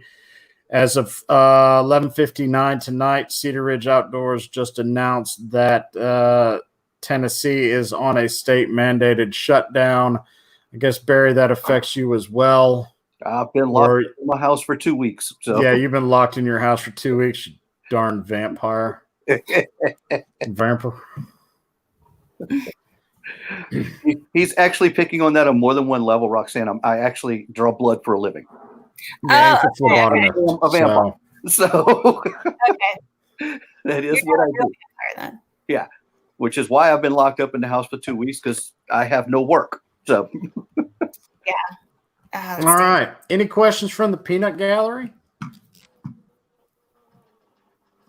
I will say this: if you like to eat, come to a hammock hang. Oh God, yes. Because you're never going to see this in the tent community, that tent campers won't go out to the woods in mass and just sit around all weekend and talk about tents. Tent camping it's a means to an end. You're out with the Boy Scouts and the Boy Scouts are doing something. You're going backpacking, you're going rock climbing, you're going trail riding, you're whatever the adventure is. Tent camping's the means to the end. With hammock campers, we will literally group 40, 50, 60 people out in the woods for the weekend, sit around a campfire, have fellowship, tell lies, eat amazing food, and talk about hammocks all weekend. And case in point, Barry grew up south of Nolens, Louisiana, and will fix a gumbo from scratch. Oh, wow. They say every time he's out in the woods. At Thanksgiving last November, the members of the group deep fried 3 turkeys. Wow. A month ago at the Heartthrob Hang out in Durham, Mike, what'd you deep fried 10 pounds of chicken legs and barbecued another 10? On top of frying 15 pounds of bacon. On top of 15 pounds of bacon. I was at a hang last summer with Sean in the chat that one of those knuckleheads carried a 25-pound suckling pig out into the woods for 3 miles, and we spit roasted it on site in the woods. They dug a pit, filled it with charcoal, and cooked a pig 3.5 miles out in the woods. Another one of our friends down in Western Mississippi has a crawfish hang every year to where you end up eating 100+ pounds of crawfish. God. So, yeah, if you're hungry, come on out to the woods with a bunch of hammock campers. We'll feed you like you've never been fed before. And there's no telling what kind of beverage there's going to be to wash it all down with either. Yeah, that's true. So I've seen the posts about like the Thanksgiving and stuff like that, the heartthrob hang. That's open to everybody? Because I wasn't sure, Yes. like you had to have a level of Yeah. experience or something.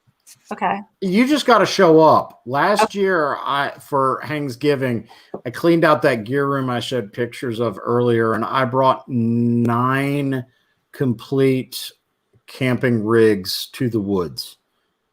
So if you showed up and said, hey, I heard about this, I'm curious, I don't know where to start, I've never done this before, we had a way to make sure that you were hanging in the trees and warm for the weekend. That's cool. Yeah, we have people show up with no gear. Yeah. And we'll set them up for the night.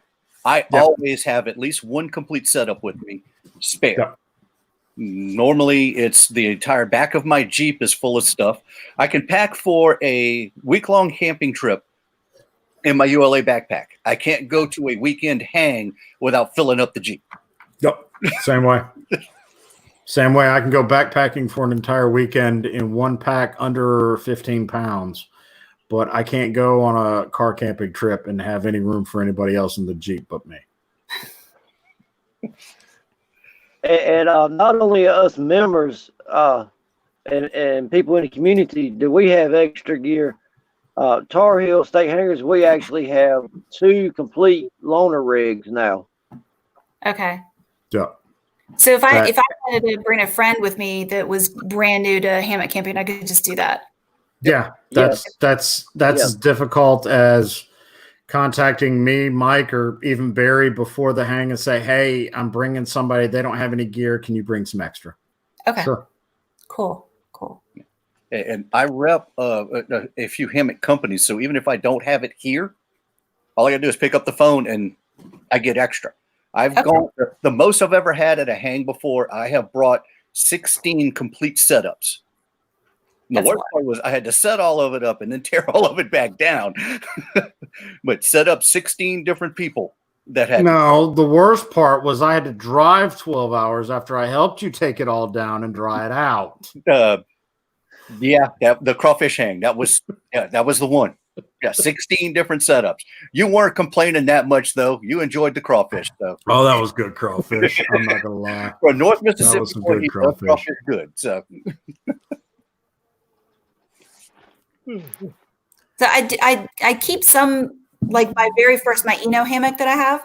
Mm-hmm. I keep that in the back of my car, and one of those tarps that was catching the water. Is that okay to leave them back there in the summertime, or should I take them out? Okay. Yeah, no, it's fine. The only thing I wouldn't leave compressed would be your quilts. Okay. Those you want to leave uncompressed or as uncompressed as you can get them. Most high-end quilt manufacturers will ship a storage bag with their quilts. Mm-hmm. I ended up, because I dedicated the whole room, I ended up getting a bunch of garment hangers from Walmart with the little clips on them. Mm-hmm. And then I just clipped my quilts to it, and I set up a clothes rack at the ceiling. So that way they just clip up there and then hang down.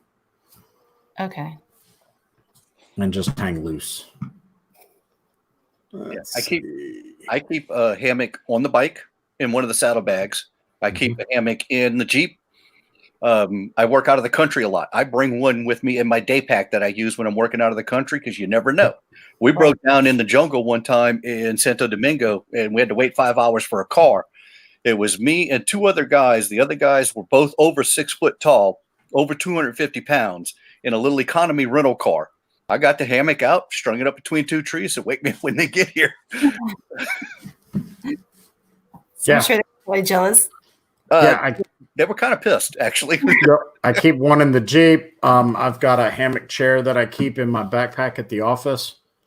So if we have a fire drill, I mean, my office has 5,000 people. A fire drill takes at least an hour. Yeah. So we've got enough trees next to the lake on campus that I'll just go out, string the hammock chair up between two trees, sit down, take a load off, and let all my coworkers shoot me dirty looks because they don't have one. So okay. I want to go back to when you were talking about suspension for a second. Everybody was talking about with your daisy chains. People generally get away from those eventually. You have to also look at where you're going to be hanging. If it's easy for you and you don't mind the weight, keep using what you're using. I tried just about every suspension that there is out there. My least favorite is actually whoopee slings. I have run into too many occasions where the trees were too close together. Yep. And I didn't have enough room because with a whoopee sling, you're going to give up about that much. At least 6 inches. Yeah. That you can't use because a whoopee sling is just a constrictor knot. Okay. It needs a constrictor part for it to work. And you can only tighten it up to the end of the constricted part, and that's it.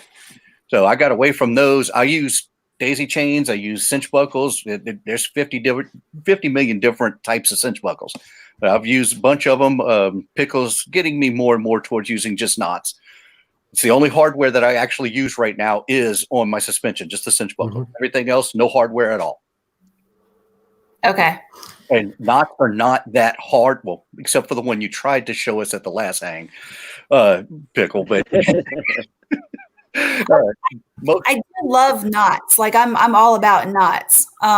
So I think that like if there were knots that could like, if there were good knots, then I would probably be able to pick them up pretty quickly, I would think. So, well, we know just the man to introduce you to. Yeah. I got a real good friend for you. Yeah. Oh God. Yeah. I hope you got about 2 hours to spare, though. Yeah. The beauty of hammock camping is me, Mike, Barry, and myself. We could all go out to the woods with essentially the exact same gear, and still do it all completely different. I know Barry uses a continuous ridgeline with some knots for his tarp. I use a split ridgeline with stingers. Mike uses a split ridgeline with knots, without any hardware. I use hardware on my stake tie-outs. Mike does, but he uses different hardware on his tie-outs, and I know Barry uses a taut line hitch on his tie-outs. So, and that's just on the tarp. That's not, I use a Beckett, Barry uses a cinch buckle, and I think Mike's using a Dutch beetle buckle to connect the hammock to the tree straps. So there's limitless other ways out there that you can get your hammock strung to the tree. So how would you go ahead? Sorry. Know the best way? Like I've gone to the Dutchware site and I've looked at like the beetle buckles and all that, and I don't know what any of them do. So how would you know what to get? Like how would you? Questions on Dutch's site, on a lot of his hardware, if you scroll down, there's actually a video that you can play, and it shows you how that hardware is used. Okay. Cool. And some of his products come with a information card. If you'll scroll over a picture or two, there'll be like a little information card there with a picture and a diagram on how they're used also. Okay. And a lot of things like, I've been to over 100 hangs. Every time I go, I learn something new. Yep. You go, walk around. People will be glad to show you their setup. Trust me. Look at it. It may be something you like to, or you may glance at it and say, "Oh, that's not me." You may glance at it and go, "Oh, wait, hang on. Let's look at this a little closer." Group hangs get expensive because you're always going to find something that you're just like, "I'm going to try that." I'm gonna try that because you had mentioned loop aliens Yeah. in your questions. Are loop aliens the best way to do it? Mm-hmm. I despise them. Really? Okay. I can't wrap my brain around how to use them. I can't. I've seen them used. I've helped people use them. It just doesn't work for me. Okay. Barry ties the easiest knot on the planet around his tree, and I can't figure out that damn knot. I don't know why. It won't work for me. I've been using a taut line hitch, which I love the taut line hitch, but somebody gave me some loop aliens and told me to try those because they would be easier. And I can figure out the fixed one, but I can't figure out the one that slides. And so, yeah. Yeah. I'll hook you up with Rat Mama. Uh-huh. Terry uses the loop aliens almost exclusively and loves them. Okay. Everybody's different on what they use. Everybody does it just a little differently. And it's not uncommon for you to go to a hang using it one way and leave out and go to that next hang and have something completely different. Mm-hmm. Just because you wanted to try something out, or, the big one for everybody was when at Tar Heel State Hangars, we do something called a rig about. Mm-hmm. We literally walk from hammock rig to hammock rig and give every hammock hanger a chance to say, minute, 2 minutes about their rig and what makes their rig interesting for them. Uh-huh. And you're going to pick up something. You're going to be like, that's what I want. And I had the internal pull mods, and I asked you what you thought about the automatic porch mode. Which I had no idea what that meant when you asked me. So when we did this hammock rig about and everybody came over to my rig and I had it, tied down, it wasn't like this because I had the internal pull mod, so it was kind of rounded. And on this side, I loosened my tie outs, and as I loosened the tie outs, the side went up. Uh-huh. And it automatically went up to porch mode. So I had porch mode with just loosening the line locks that I had on my tie outs. And I know 8-9 people after that were like, I need to know how to do that. Okay, so that's all I need to do then is just loosen. Yeah. Oh, okay. I thought it was like some crazy. Okay, I'm gonna try that this weekend then. No, man, okay. You've got the internal pull mod, and I saw from your picture that it looked like all you needed to do was just loosen up your tie outs, and as you loosen those tie outs, that your porch mode will. God, that's cruise on up. So much easier than I thought. Okay. All right, I'll do that this weekend then. And there's these things called cord lock hooks. Uh-huh. They're like 33 cents of greatness. They are so handy. Way I have my stakes, I have my cord lark-setted or tied, whatever, to my stake. And then I have one of those cord lock hooks on the other end that just clips to my tarp. And it's adjustable. You can just lift it up, and it'll allow the cord to move. The cord makes like a U shape inside of that hook lock, or cord lock, excuse me. And you just lift it up, and it'll let the cord adjust, and then you let it down, and it locks the cord into place. So I can go over there literally with my finger and just flip it up, and if I have poles, it'll take my tarp right up. Okay, cool. Where do you go back down to storm mode? You just grab it and pull the cord, the tie out back down tight. There you go. And that's different than the line locks itself. That's your line lock. Yeah, it's the same line lock, but it's got a hook on it. Okay. So that way you can hook it to your tarp and then just tension lock the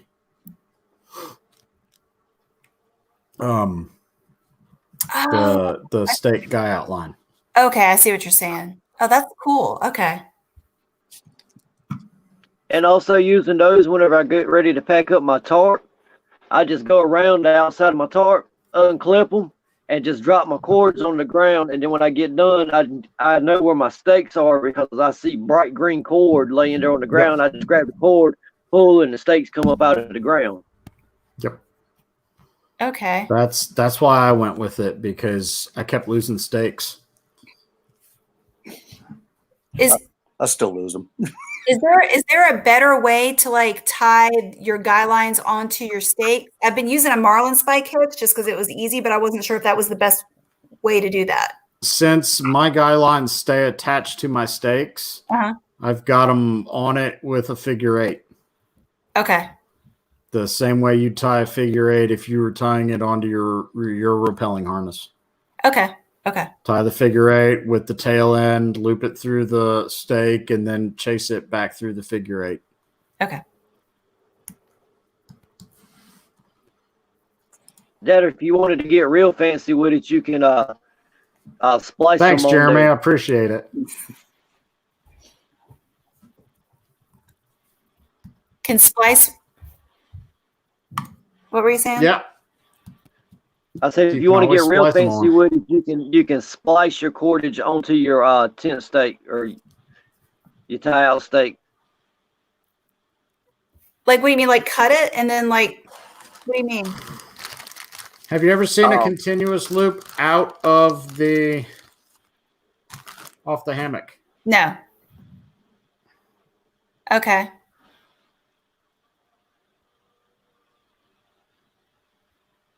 It's spliced. It's spliced. Oh, okay. I see what you said. So it's not actually knotted, and that's not gonna focus in. There we go. There's the center splice point. So there's your continuous loop that runs through the end channel of your gathered end hammock. Okay. So you run it through, so the hammock's there, and then you just lark's head it on, and that works. Okay. And there's a lot of people that I've been accused of sitting down in the evenings with a good YouTube shook video and just splicing continuous loops while I drink a glass of whiskey. Okay. Is that hard to do? No. No. Okay. Some people think it is. Some people consider it fairly therapeutic. Okay.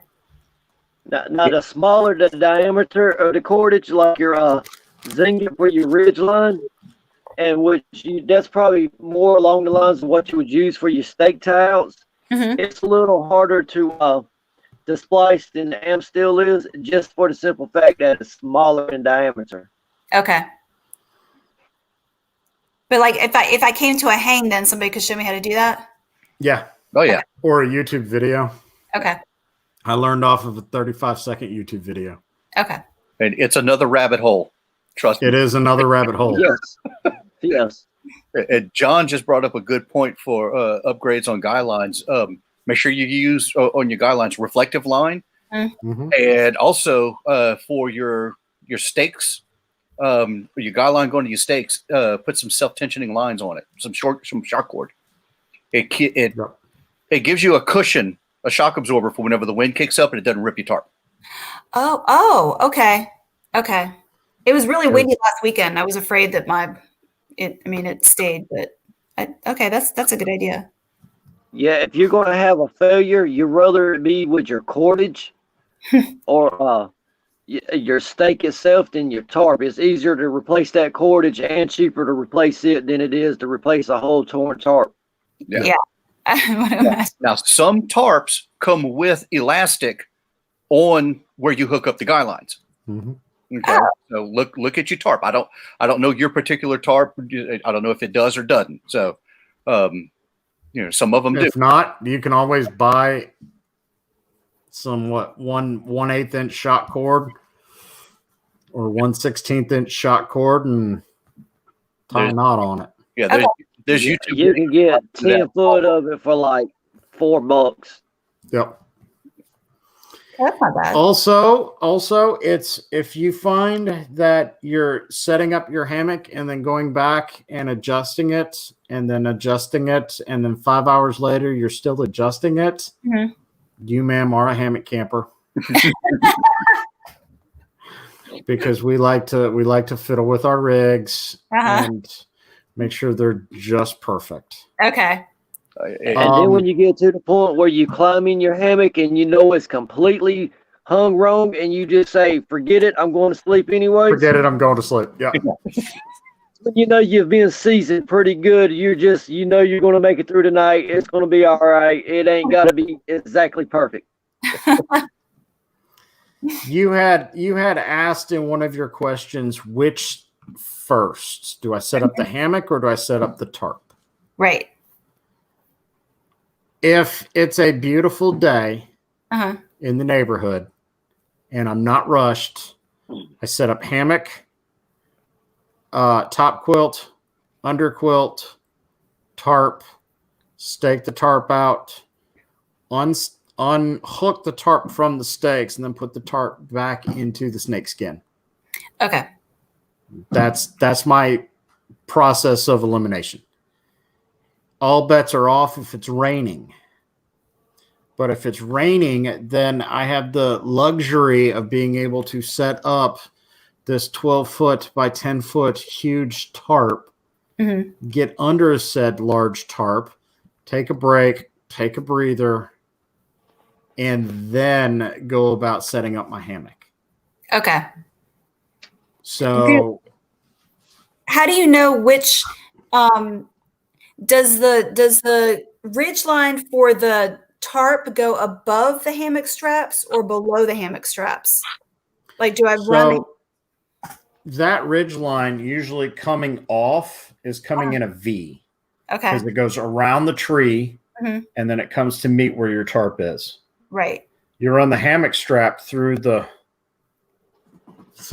V. Okay. So like down to your hammock. Now, whether the hammock strap is around the tree, above the tarp, or below the tarp, that's really going to vary depending on how much of a span you're going, how tall you are. I'm going to naturally set my tarp up higher than you because I'm 6 feet and you're what, 5'5", I'm guessing? 5'8", yeah. 5'8", okay. So, I'll set it up a little bit higher. Okay. Now, if it's really raining or I know it's going to be windy and I know it's going to be cold and I'm going to want that tarp set lower, then I'll make that adjustment at that time. Okay. So it really just depends then. There's not a set way that you have to do it? No. Okay. No. Okay. Whatever works for you in that situation, that's what you do. The only thing it works better is if the weather's going to be nasty, you want it as low as you can get it. Okay. Okay. And the tarp is not going to generate any heat. Okay. That tarp's not going to keep you warm. So I've seen pictures where it looks like the hammock is right below the top of the tarp. Is that normally how it's supposed to be? Or was that because it was a bad weather day? It depends. It really depends on, the weather, the hang location, what's going on. Because I don't like bending over. When I go under my tarp, I like to be as upright as I can. There's a lot of times where my hammock is visible from underneath the tarp when I'm in. Okay. So that's okay then? That's just how I am. Okay. I don't hang my hammock very high. I try to get my hammock hung to where I'm about chair height, so 18 to 20 inches off the ground, as well as I want that tarp every bit of 6 feet off the ground so I don't have to duck under it very much. That just inevitably is going to leave it about knee height, and you can see the hammock and the underquilt under the tarp. Okay. Now, if I know it's going to be an absolutely nasty, icky weekend, I'm going to bring it down because I want to minimize the splashback from any kind of rain. I want to minimize any kind of wind blowing under the tarp because the tarp's not going to add heat, but it will pull heat away if that wind's blowing and that tarp's not blocking it. Okay. And Jeff made a good point. You want your tarp high in the summer for the breeze, and you want it lower in the winter to stop the breeze. Okay. You know, and if you prefer a bit of modesty, you may want to hang your tarp a little bit lower because it will cover more getting in, getting out. You know, half the guys in here have seen me in a kilt, so, you know, my modesty is not exactly there. You know, Barry started laughing, camera started shaking, Mike's camera all of a sudden froze. So there you go. You know it's actually happening. That, you know. Lord of mercy. All right, guys, we got about 5 minutes left to go. Any other questions before we wrap this up? Questions from the peanut gallery, comments. We're on about a 10-second delay. Well, Sean won bingo. Sean went bingo. Yeah, he screamed out bingo. So Yep, he screamed out bingo. Was it a good prize, Sean? I mean, I inquiring just want minds to want throw to know. something out there about that guy down there, or is he down there? Yeah, he's down there. Yeah, that guy, Mr. Cajun, Mr. Barry there. He won a gift certificate through Tar Heel State Hangers a couple weeks ago. He had a choice of $100 to any vendor that he wanted. He actually took that money and donated it to 2 of the vendors for mask supplies for them to be able to keep making masks to be sent out. So, Barry, I just want to commend you on that and tell you that's very much appreciated, and good on you, sir. Good on you, sir. yeah, they need masks. I don't need more gear. I don't want to wind up with my house looking like Pickl.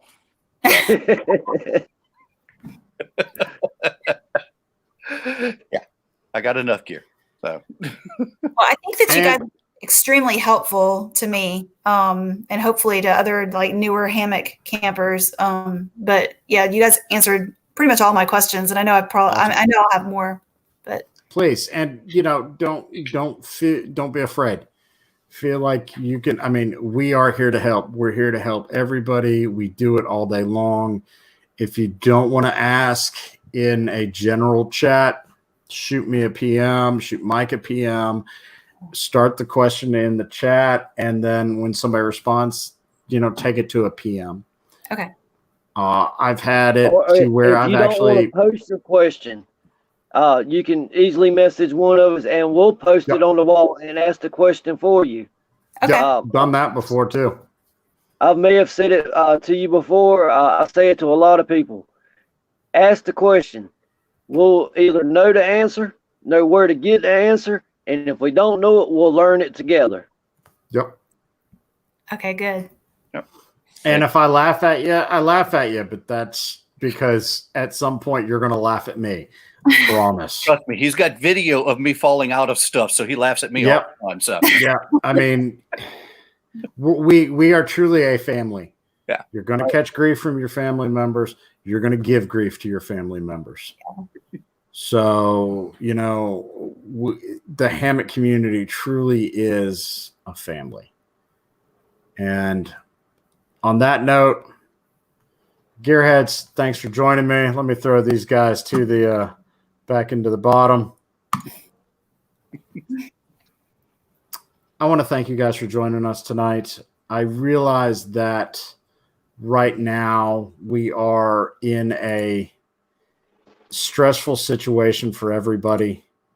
I realize that the days are long, the weather's getting nice, and we're all stuck inside with this silly little virus. Weather the storm. We'll all get out into the woods. We'll all have a good time. Those days are coming. Enjoy the time you have with your family. Enjoy the slower pace that this virus has caused us all to go. Say a little prayer for those on the front lines, the medical workers and such. And, you know, just check on your friends. just because you don't see them in the woods doesn't mean that, you know, they may not want to hear from you. If you're going stir crazy and going nuts, shoot me a PM. I'll help as I can. If you need somebody to holler at, let me know. But until the next trip, I'll catch you on the flip side. See you next week.